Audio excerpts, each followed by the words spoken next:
이 시대는 자신감을 상실한 사람들의 시대라고 합니다. 아프리카 사자에 대한 재밌는 사실이 하나 있는데요. 이 사자를 백수의 왕이라고 하잖아요. 이 백수, 모든 동물들의 왕이다 그러는데 이 위대한 사자를 미치게 만드는 존재가 하나 있다고 합니다. 바로 파리인데요.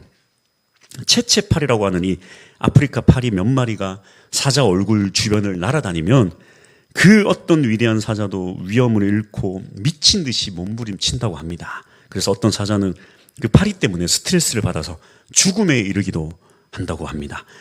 세상에서 가장 강한 짐승이 무엇에 쓰러지는가? 이 손톱보다 작은 파리 때문에 무너집니다. 사람을 무너지게 하는 것도 이와 비슷합니다.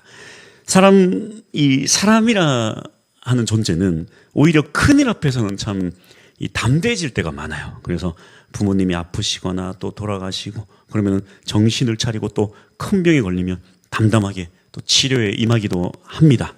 그러나 이 사람을 정말 미치게 만드는 것이 있다면 바로 매일매일 이 작은 파리떼들입니다. 뭐 자녀나 부부간에 사소하지만 끝나지 않는 그런 다툼들, 또 상사가 무심코 던지는 한마디 말들, 주변의 인간관계, 뭐 성적표, 뭐 자신의 등급, 한없이 형편없는 나의 삶, 이러한 사소한 것들이 사실 우리의 삶을 매우 우울하고 또 작게 만듭니다. 이 미국의 한 심리학자가 유치원생들을 대상으로 재미있는 실험을 했는데요. 여러분 오늘 여기에 슈퍼히어로가 몇 명이나 있을까요? 그러면은 이 5살짜리 아이들이 막 자기가 손든대요. 저요, 제가 슈퍼히어로예요. 제가 스파이더맨이에요. 제가 슈퍼맨이에요. 배트맨이에요. 엘사예요. 막 그렇게 자기가 슈퍼히어로다 대답을 한다고 합니다. 그런데 이렇게 같은 질문을 초등학교 6학년 정도 이제 아이들에게 물어보면 절반 이하로 뚝 떨어진다고 합니다. 그리고 중학생한테 물어보면 손을 든 학생이 거의 없다고 해요. 그리고 대학생들에게 물어보면 단 한 명도 손을 들지 않는다고 합니다. 그래서 이 실험을 진행한 심리학자는 이렇게 결론을 지었습니다. 우리는 나이를 먹으면서 자신이 특별하다는 감각을 잃어간다. 그리고 그 자리를 두려움과 불안으로 채운다. 큰 사건들이 아니에요. 큰 실패가 아니라 우리의 꿈을 빼앗는 것은 그냥 사소한 우리의 삶의 영역들, 조그만 실패들, 이 작은 파리떼들입니다.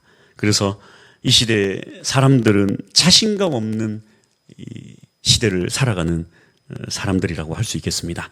하지만 오늘 성경은 무엇이라고 말합니까? 넉넉히 이긴다라고 말해요. 넉넉히 이긴다. 우리는 지난 2주간 놀라운 진리를 다시 재확인했습니다.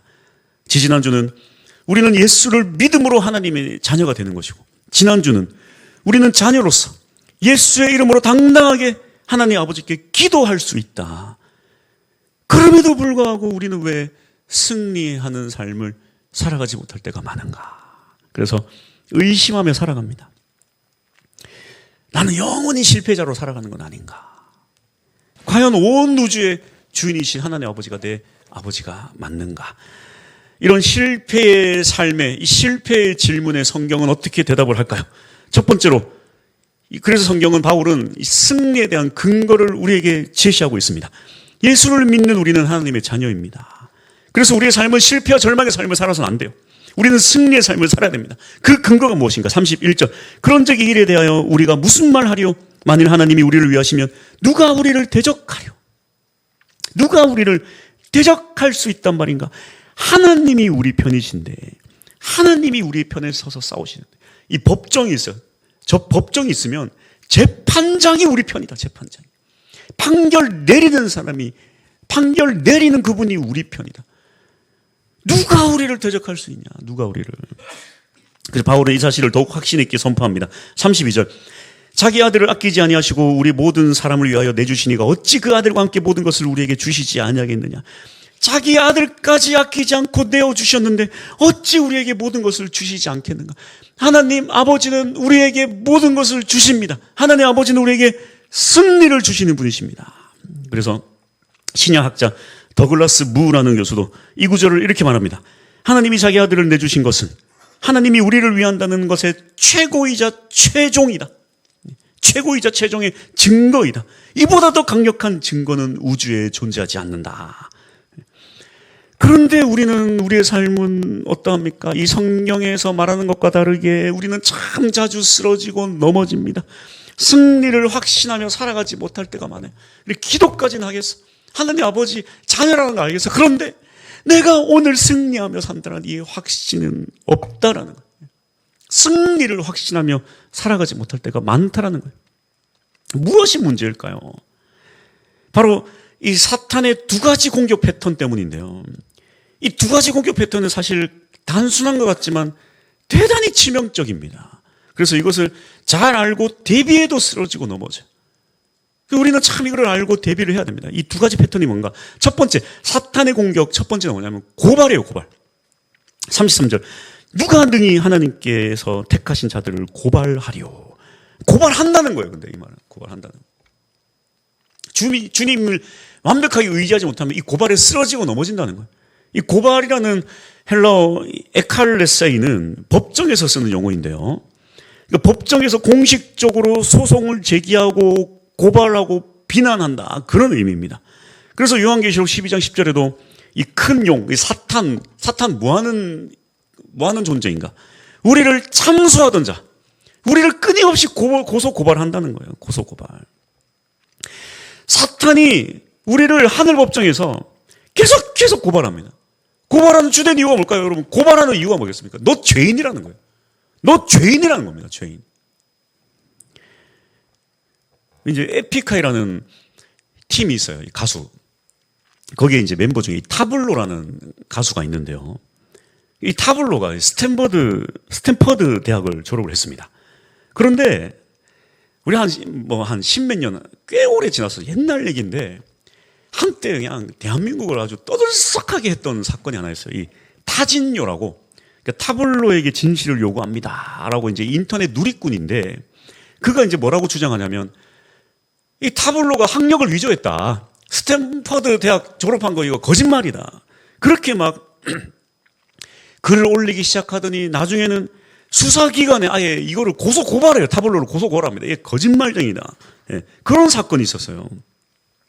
그 타블로가 처음에는 무슨 소리야. 나 졸업했는데. 그러면서 별거 아니게 생각했는데 이게 막 갑자기 점점 커지니까 이 타블로가 안 되겠다 싶어가지고 나중에는 TV에 나와서 이 인터뷰에서 졸업장을 보여줍니다. 스탠퍼드 대학 졸업장. 그랬더니 또 뭐라고 하냐. 저거 위조된 거다. 그래, 위조된 거다. 그 하도 이제 나중에 황당하니까 이제 미국까지 가요.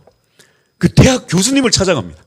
교수님 찾아가서 교수님 저 아시죠? 저 졸업했죠? 그랬더니 교수가 그래 너 졸업했지? 그랬더니 저 교수 저거 섭외한 거다. 섭외한 거다. 저 거짓말이다. 이게 뭐 이렇게도 안 되고 저렇게도 안 되고 이렇게도 안 되고 안 되는 거예요. 안 되는 거예요. 예. 계속 고소 고발하는 거예요. 진실을 아무리 밝혀도 소용이 없어요. 이 일로 나중에는 이제 이 타블로의 아버지가 극심한 스트레스로 결국에 세상을 떠납니다.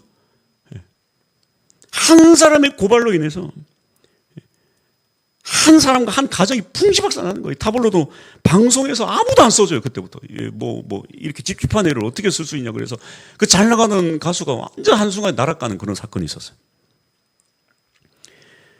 여러분, 이 고발이라는 게 이렇게 무서워요. 고발이라는 게 죄를 안 지었는데도 고발하는 무서운데 죄를 지었는데 그 죄를 고발하는 게 얼마나 무섭겠습니까?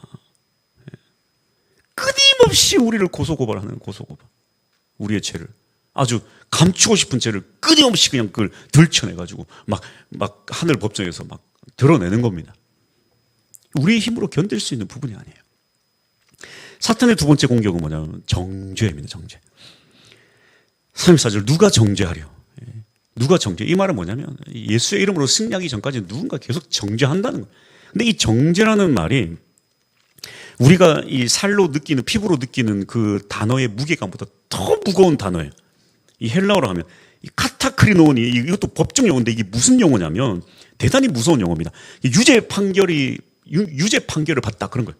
너 유죄 땅 감옥 15년 형 유죄 판결 받는 거. 이거 판결 땅 받으면 끝이에요. 이 정죄라는 게 그냥 나쁘다 그게 그 정도가 아니라 유죄 판결을 받다 그런 의미예요. 이 정죄가. 고발은 끊임없이 우리의 죄를 들춰내는 것이라면 정죄는 죄인이라고 판결이 떨어지는 것입니다. 미국에 이런 실화가 있었어요. 한 청년이 이제 20대 초반에 절도를 합니다. 그래서 3년형을 받아요. 그 이제 감옥에 이제 3년 살다가 출소를 했습니다. 그래서 어린 나이에 이제 감옥에 갔다 출소를 했으니까 이제는 좀 제대로 살아봐야 되겠다. 그래서 일자리를 구하는데 어딜 가든 전과자라고 안 받아주는 거예요. 그래서 30번 넘게 거절당한 어느 날 그는 다시 물건을 훔치고 감옥에 들어갑니다. 그래서 이게 좀 이슈가 돼가지고 한 기자가 그 청년에게 이 감옥에 찾아가서 인터뷰를 해요. 왜 물건을 왜 또 훔쳤냐? 출소한 지 얼마 됐다고 또 물건을 훔쳤냐? 그랬더니 이 청년이 이렇게 대답을 했습니다. 제가 아무리 착하게 살려고 발버둥 쳐도 소용없어요. 어차피 세상은 저를 죄인으로 보니까요. 죄값을 다 치렀어도 죄인 취급하면 전 여전히 죄인이에요. 그래서 그냥 죄인으로 살려고요. 여러분, 원래 죄인이었던 우리가 아무리 죄 용서받았다, 뭐 십자가의 보혈로 용서받았다, 너 의롭게 되었다 그렇게 해도 넌 계속 죄인이야, 죄인이야, 죄인이야 그러면요 못 벗어납니다. 죄인처럼 살아갈 수밖에 없어요. 그래서 이 사탄의 공격인 고발도 정죄도 우리에게 너무나도 치명적입니다. 그렇다면 이 사탄의 두 공격을 어떻게 우리는 이겨낼 수 있을까요? 첫 번째, 이 고발에 대한 답은 이것입니다. 33절 의롭다 하시니는 하나님이시니. 고발자가 아무리 고발해도 재판장이 죄 없음, 무죄, 땅땅땅 선언하면 끝이라는 거예요. 의롭다 이건 죄 없다거든요. 뭐 착하다 그런 의미가 아니라 죄 없다. 죄 없다 하시는 이는 하나님이시니. 내 죄의 고발에 대해서 이기는 유일한 방법이 이것입니다. 맞다. 내 죄라고. 너 어쩌라고. 재판장이신 하나님 아버지가 무죄라고 선언했는데 뭐 어쩌라고. 이거밖에 없다는 거예요. 뻔뻔해져야 돼요. 어쩌라고. 하나님 아버지가 나를 의롭다 하시는데 죄 없다 하시는데. 두 번째 정죄에 대한 답도 이것입니다. 34절 죽으실 뿐 아니라 다시 살아나신 이는 그리스도 예수시니. 정죄는 이제 유죄 판결을 받는 거죠. 그리고 형벌까지 다 받는 것입니다. 죄의 삭은 사망이죠. 죄의 형벌은 사망이죠. 그래서 우리의 모든 죄에 대한 형벌, 이 사망은, 이 형벌은 이미 예수님께서 다 받으셨어요. 다시 형벌을 받을 필요가 없죠. 그래서 우리는 이렇게 말하면 돼요. 뭐 어쩌라고. 이미 예수님께서 십자가의 죽으심으로 나의 형벌을 다 받으셨는데 어쩌라고. 너 죄인이라고 판결 내려면 어쩌라고. 그 판결 받은 거 어쩌라고. 이미 예수님께서 나를 위해 죽으셨는데. 그리고 또 한 가지, 예수님은 그분의 능력으로 다시 살아나셨습니다. 뿐만 아니라 지금도 우리를 위해 일하시는 분이세요. 34절 그는 하나님 우편에 계신 자요 우리를 위하여 간구하시는 자신이라. 그래서 여기 이 승리의 세 기둥이 있습니다. 첫 번째 십자가, 이거는 과거에 대해서 우리를 승리하게 만드는 거예요. 우리는 과거에 얽혀 있거든요. 과거의 죄를 끄집어내면 답이 없는데 이 십자가는 과거의 이 모든 죄에서 우리를 자유롭게 합니다. 이미 우리의 과거의 모든 죄값을 다 지불하셨어요. 과거뿐만 아니라 온 모든 죄를 다 과거에서 벗어날 수 있는 방법, 십자가. 그리고 부활은 우리의 미래를 보장합니다. 영원한 생명을 보장하세요. 그리고 중보하시는, 중보, 이거는 우리의 현재 지금 이 순간 우리가 살아가는 그 모든 순간순간에도 우리를 위해 변호하신다는 거예요. 변호. 사탄이 끊임없이 우리를 고발하고 정죄할 때 변호자가 되어주시는 거예요. 변호자. 그래서 오늘 이 그림을 보여줄까 말까 하다가 안 보여주는데, 제가 주일학교 설교 때는 사탄이, 무서운 사탄이 우리를 고발하는데, 예수님의 아주 강력한 예수님이 그냥 사탄의 입을 탁 틀어막는 그런 그림이 하나 있어요. 제가 그 그림을 보고 위로가 되더라고요. 제가 그린 건 아니지만 막 너무 위로가 돼요. 과거에, 현재, 미래, 예수님은 그 어떤 시점에도 우리가 승리하도록 이미 승리하셨습니다. 그렇다면 이 놀라운 승리의 공식이 실제 우리의 삶에 적용이 돼야 되잖아요. 실제 우리의 삶에 어떻게 적용할 수 있을까? 이게 중요합니다. 그래, 예수님 승리한 건 알지. 근데 이걸 어떻게 내 삶에 적용할 수 있을까? 두 번째, 어떻게 우리는 이렇게 넉넉하게 이길 수 있을까? 자, 예수님의 십자가, 또 예수님의 부활, 또 예수님의 중보, 강구하심, 이 세 기둥으로 우리는 이미 이긴 자들입니다. 그런데도 여전히 마음속에 찝찝한 질문이 있죠. 진짜 그렇다면 내가 진짜 내 삶에 승리할 수 있긴 한 건가? 그래, 알겠다, 다 알겠다. 근데 진짜 승리할 수 있나? 오늘 이제 일어날 내 앞의 문제도 내가 해결하지 못하는데, 내일부터 내일 출근하는 것도 벌써 걱정인데, 어떻게 이 질문에 우리는 확신을 얻을 수 있을까? 바울은 이렇게 확신으로 대답합니다. 로마서 8장 37절. 그러나 이 모든 일에 우리를 사랑하시는 이로 말미암아 우리가 넉넉히 이기느니라. 넉넉히 이긴다. 이 헬라어가 참 유명한 단어예요. 휘페르 리코멘. 이게 뭐냐면, 요즘 우리도 이제 신조어를 만들잖아요. 신조어. 바울도 이때 당시에 새로운 신조어를 만든 거예요. 릭하고 이기다. 휘페르 초월하여. 이 두 개, 이거 어디 다른 데서는 안 쓰는 단어인데 여기서 딱 바울이 쓴 단어예요. 초월해서 이긴다. 이 승리를 초월한 승리, 완벽한 승리, 압도적인 승리, 없는 단어를 이거 두 개 조합해가지고 만든 단어입니다. 이게 신조. 고대시대 신조. 모든 걸 걸고 승리를 장담한다 이거예요. 승리를 장담한다. 이거 뭐 이제 우리 뭐 옛날 분들은 그런 얘기 하잖아요. 내 장담할게, 내 손에 장을 지질게 그러죠. 손에 장을 지질게. 그거예요, 그거. 넉넉히 이긴다. 이거는 그냥 넉넉하게 이깁니다. 이게 아니고, 이건 무조건 반드시 이긴다. 반드시 내 손에 장을 지질게. 반드시 이긴다. 모든 걸 걸고 내가 이긴다. 그런 의미예요. 이길 것을 확신한다. 우리의 삶에서 이길 것을, 승리할 것을 확신한다. 어떻게 이렇게 바울은 확신할 수 있는가? 우리의 승리를. 여러분, 우리가 대부분의 사람들이 이 승리를 확신하지 못하는 이유가 뭡니까? 이 실패를 학습하며 살아가서 그래요. 실패를 학습하면서. 성경은 승리한다고 장담하지만 우리의 삶은 그렇게 승리를 맛보기가 쉽지 않잖아요. 실패를 더 많이 합니다. 실패하고 실망하고 낙심하고 쓰러지고 무너지고 뭘 해도 잘 안 되고. 그러나 오늘 이 바울이 강조하는 이 승리가 어떤 승리인지를 잘 봐야 돼요. 이건. 이게 도대체 바울이 말하는 승리가 뭔가? 이게 지금 세상의 승리의 관점과는 완전히 달라요. 이걸 알아야 우리가 진짜 승리할 수 있어요. 일반적인 승리, 이 세상적인 승리는 뭐냐면, 우리가 이 세상적인 승리의 어떤 개념으로, 관념으로 우리가 이거를 상대하기 때문에 못 이기는 거예요. 그러니까 일반적인 승리, 세상적인 승리는 뭐냐? 어떤 대상과 싸워서 내가 이기거나 그 대상을 굴복시키거나 어떤 유리한 위치에 올라서거나 내가 뭔가를 해야 돼. 뭔가 결과가 나와야 돼. 그래서 지금 이 바울이 나열하는 이런 문제들로부터 우리가 반드시 승리를 따내야 되는 이런 부담감 때문에 승리를 확신하지 못하는 거예요. 첫 번째, 나를 괴롭히는 파리떼들에게서 승리해야 되는. 로마서 8장 35절. 환난이나 공고나 박해나 기근이나 적신이나 위험이나 칼이나. 모든 인생들이 겪는 모든 종류의 고난을 7가지를 지금 나열하고 있죠. 그리고 모든 인생들은요, 어떻게 살아가는가. 36절. 우리가 종일 주를 위하여 죽임을 당하게 되며 도살당할 양같이 여기를 받았나이다. 우리 인생은 마치 매일 도살장에 끌려가는 양처럼 살아간다는 거예요.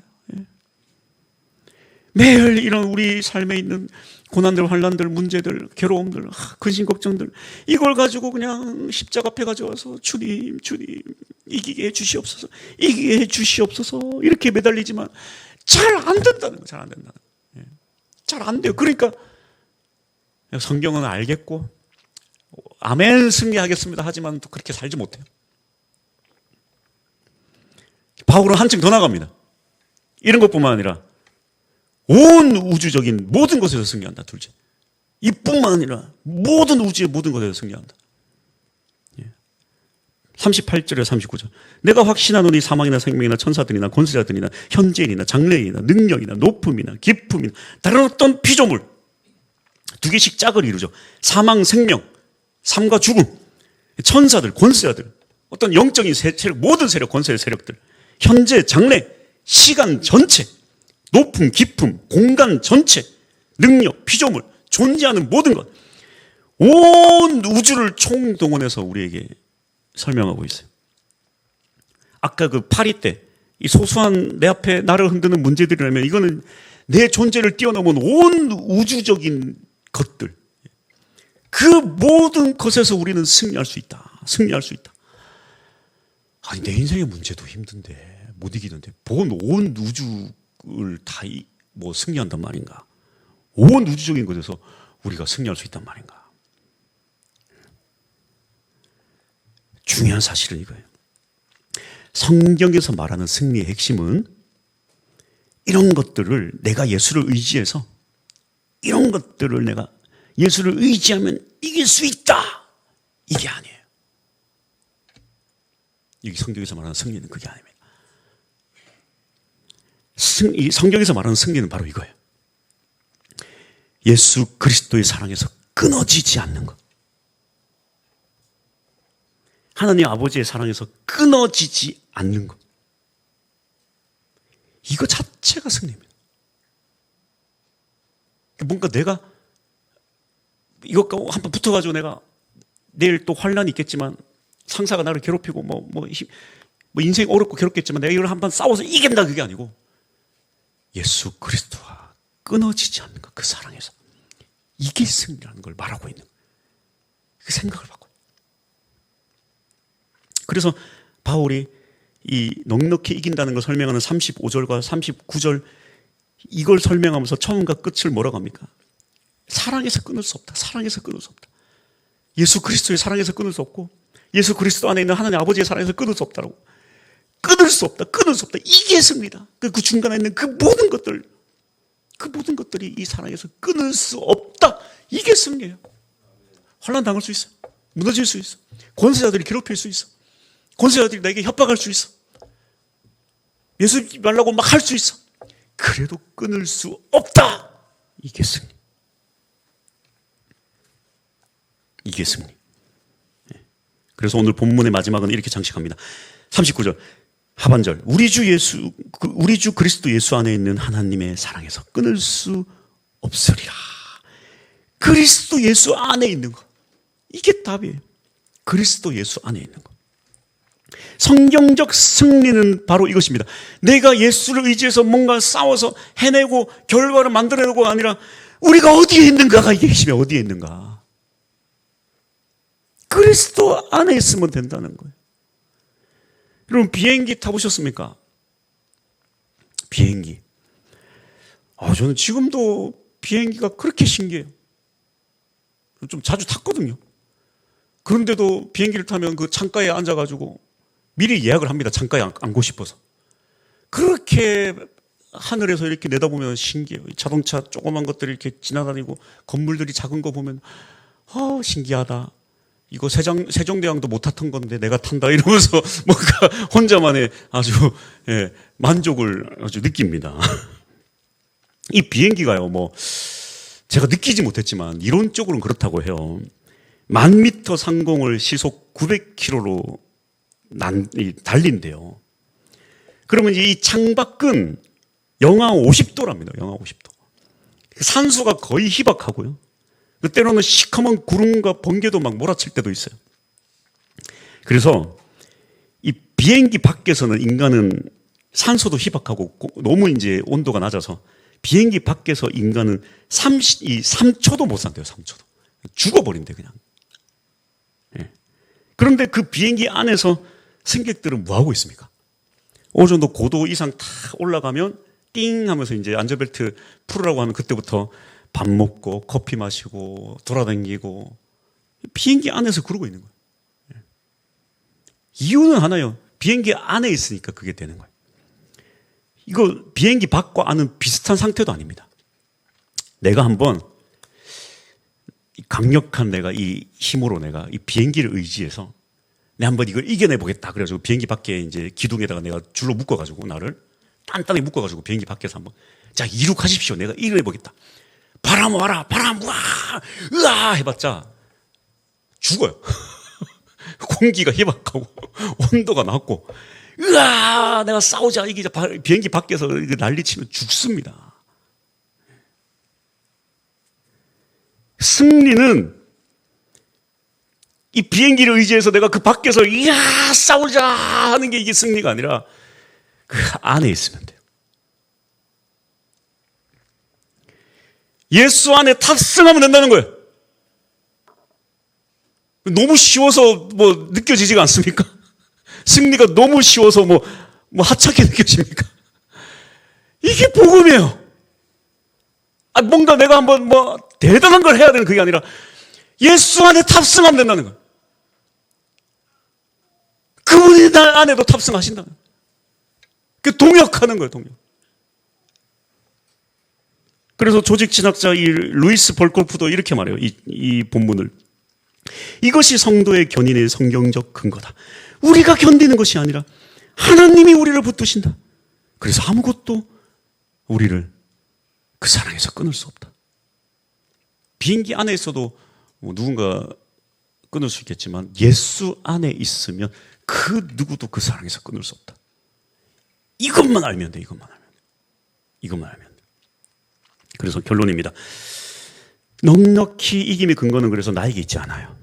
오늘 본문을 자세히 보십시오. 계속해서 반복하는 게 뭡니까? 31절 하나님이 우리를 위하시고, 32절 자기 아들을 내어주시고, 34절 그리스도 예수신이 우리를 위하여 간구하시고, 37절 우리를 사랑하는 그 이로 말미암아, 39절 우리 주 예수 그리스도 안에 있는 하나님의 사랑.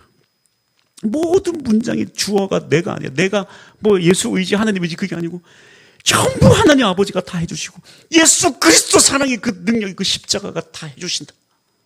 다 해주신다. 그래서 이 믿음이란 게 무엇인가? 내가 점점 강해져서 내가 믿으면 믿음이 좋아지면 좋아질수록 내가 강해져서 내가 싸우는 게 아니라 믿음이 강해진다는 것은 더욱더 주님을 더 깊이 의지하고 더 깊이 그 예수 안에 탑승하는 것, 더 주님을 의지하는 것. 당신이 내 아버지라는 더 확신한 확신. 이게 깊은 믿음이에요. 깊은 믿음.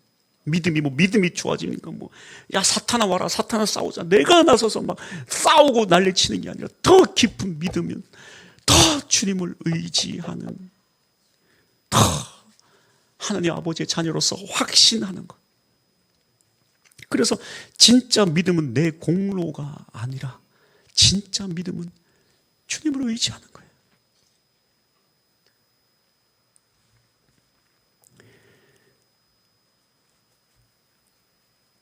그래서 우리의 승리는 이 사실을 계속 리마인드 해야 돼요. 리마인드.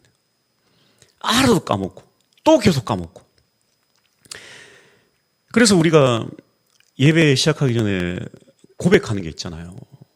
사도신경이죠. 그 안에 이게 다 들어있어요. 사실은 매주 우리가 하다 보니까 이 사도신경하고 주기도문을 우리가 좀 쉽게 생각하는데 그 대단히 아주 주기도문은 예수님께서 가르쳐 주신 기도니까 당연하고, 이 사도신경도 아주 이 역사가 증명하는 좋은 기도문이잖아요. 네. 그 기도문을 잘 살펴보면 그래요. 본디오 벨라도의 고난을 받아 십자가 못 박혀 죽으시고, 십자가. 우리는 오늘 이 사도신경을 통해 십자가의 능력을 고백했습니다. 장사한 지 3일 만에 죽은 자 가운데서 다시 살아나시면 부활을 또 고백했어요. 부활을. 하늘에 오르사 전능하신 하나님 우편에 앉아 계시다가 우리를 위해 간구하시는 하나님 중보의 예수 그리스도를 또 고백했어요. 어떻게 또 끝납니까? 죄를 사하여 주시는 것과 모든 사탄의 고발과 정죄를 이기는 답이 여기 있죠. 죄를 사하여 주시고 몸이 다시 사는 것, 사망조차 우리를 예수 그리스도의 사랑에서 끊을 수 없다라는 것을 고백하는, 영원히 사는 것, 시간도 우주도 그 어떤 피조물도 우리를 예수 그리스도의 사랑에서 끊을 수 없다. 그래서 승리의 핵심은 이걸 모르는 게 아닙니다, 여러분. 오늘 이 복음의 말씀은 여러분들이 몰라서 하는 얘기가 아니라, 승리의 핵심은 모르는 게 문제가 아니라 알아도 까먹는 게 문제예요. 그러니까 우리는 습관 속에 묻힌 진리를 다시 리마인드 해야 돼요. 리마인드 웨딩 촬영도 하지 않습니까? 서로 너무 사랑하면 여보 30년 지났는데 웨딩 촬영이나 한번 합시다. 리마인드, 다시 사랑을 재확인하는. 우리의 승리도 리마인드를 해야 돼요. 리마인드. 그래서 저도 이렇게 참 뭔가를 해야 된다는 압박감이 참 없지 않아 있습니다. 뭔가를 해야만 된다. 뭔가를 결과를 남겨야 된다. 뭔가 좀 해야 된다. 그런 압박감이 있을 때 참 이 이번 수련회 가서 그 사랑이라는 찬양을 좀 많이 불렀는데 제가 이렇게 리마인드가 됐어요. 마음이 참 편해졌습니다. 이 복음의 진리란 무엇인가? 뭔가 내가 예수의 이름으로 나가서 싸우고 뭔가 결과를 만들어내고 뭔가 대단한 일을 해야만 되고 그게 아니라 그 안에 거하는 것. 그분이 나를 이끌어 주시는 거예요. 그리고 그 사랑이 끊어지지 않는 것을 확신하며 살아가는 거예요. 확신하며. 우리가 참 신앙생활을 하다 보면 나는 공로 없다다, 나는 공로 없다다 그렇게 고백은 하지만 사실 우리는 참 공로주의에 파묻혀 있어요. 그래서 좀 신앙생활을 오랫동안 하다 보면 내가 하나님 붙잡아서 여기까지 왔다. 뭐 이런 얘기들을 많이 하게 돼요. 그러나 사실 내가 그렇게 한 게 아니에요. 그런 생각 그런 생각 조금이 계속 쌓이니까 이렇게 목회자들도 어느 정도 좀 나중에 규모가 커진 그런 목회를 하다 보면 나중에 결론적으로는 다 내가 했다 그러잖아요. 내가 했다. 뭐 목사만 그럽니까? 성도님들 보세요.